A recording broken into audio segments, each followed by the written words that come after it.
الحمدللہ رب العالمین والصلاة والسلام علی سید الانبیاء والمرسلین اما بعد اعوذ باللہ من الشیطان الرجیم بسم اللہ الرحمن الرحیم سورہ الفاتحہ پارٹ 2۔ آج ہم آیت نمبر 6 اور 7 کی تفسیر کریں گے۔ اہدنا الصراط المستقیم صراط الذین انعمت علیہم غیر المغضوب علیہم ولا الضالین آمین۔ اے اللہ ہمیں سیدھا راستہ دکھا، ان لوگوں کا راستہ جن پر تو نے انعام فرمایا، نہ ان کا جن پر غضب کیا گیا اور نہ گمراہوں کا۔ سورہ فاتحہ قرآن کی سب سے عظیم دعا ہے۔ پہلی آیات میں بندہ اللہ کی تعریف کرتا ہے اور پھر اپنی سب سے بڑی ضرورت مانگتا ہے، یعنی ہدایت۔ ہم روزانہ کم از کم 17 مرتبہ نماز میں یہ دعا مانگتے ہیں، جس سے معلوم ہوتا ہے کہ انسان کو سب سے زیادہ ضرورت ہدایت کی ہے۔ اہدنا الصراط المستقیم، ہدایت کا مطلب اہدنا یعنی ہمیں راستہ دکھا، اس پر چلا، اس پر ثابت قدم رکھ اور اسی پر موت عطا فرما، کیونکہ صرف راستہ جان لینا کافی نہیں، اس پر چلنا ضروری ہے۔ صراط مستقیم کیا ہے؟ صراط مستقیم یعنی بالکل سیدھا راستہ جو کسی ٹیڑھے پن کے بغیر اللہ تک پہنچاتا ہے۔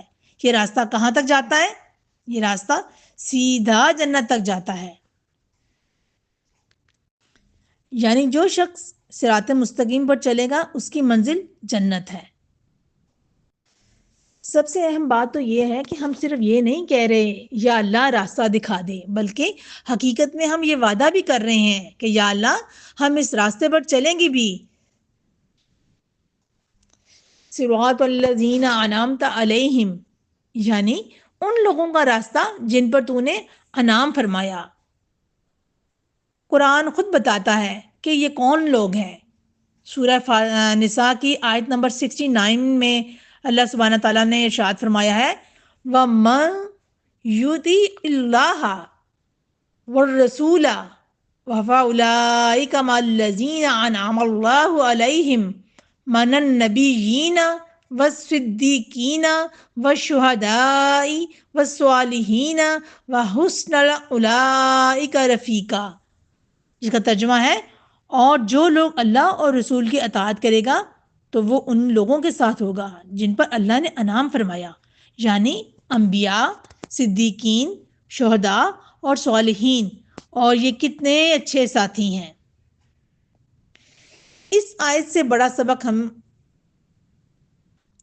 یہ ہے کہ ہم اصل میں دعا کر رہے ہیں کہ ہمیں نبیوں جیسا ایمان دے، صدیقین جیسی سچائی دے، شہداء جیسی قربانی دے، صالحین جیسی نیکی دے، مگر کیسے؟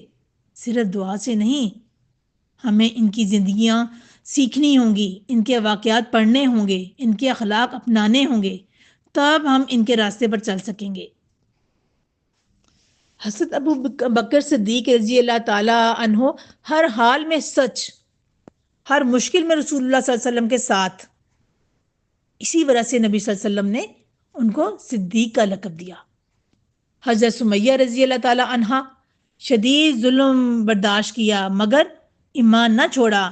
یہی انعام یافتہ لوگوں کا راستہ ہے، یہی ثابت قدمی ہے۔ اگلی آیت ہے غیر المغضوب علیہم یعنی ان لوگوں کا راستہ نہیں جن پر غضب ہوا۔ نبی کریم صلی اللہ علیہ وسلم نے ترمذی کی حدیث میں فرمایا مغضوب علیہم سے مراد یہود ہیں۔ کیوں؟ کیونکہ انہیں حق کا علم تھا مگر انہوں نے عمل نہیں کیا۔ اس سے ہمیں کیا سبق ملتا ہے؟ علم ہو لیکن عمل نہ ہو تو اللہ کی ناراضگی کا سبب بنتا ہے۔ وَلَدْضَالِّينَ یعنی اور نہ گمراہوں کا راستہ۔ نبی صلی اللہ علیہ وسلم نے فرمایا ضالین سے مراد نصارہ ہیں۔ یہ بھی ترمذی کی حدیث ہے۔ کیوں؟ کیونکہ نیت اچھی تھی مگر صحیح علم نہیں تھا۔ نتیجہ کیا نکلا؟ عبادت میں غلطی اور گمراہی. یہ آیت ہمیں دو بڑی غلطیوں سے بچاتی ہے. حالت کیا کمی تھی؟ نتیجہ مغضوب علیہم، علم تھا مگر عمل نہیں. اللہ کی ناراضی ضالین، عمل تھا مگر صحیح علم نہیں. گمراہی. اسلام کیا سکھاتا ہے؟ صحیح علم، صحیح عمل، اخلاص، یہ تینوں مل کر صراط مستقیم بنتے ہیں.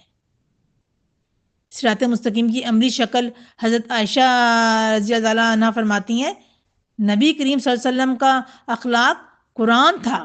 یہ مسلم کی حدیث ہے.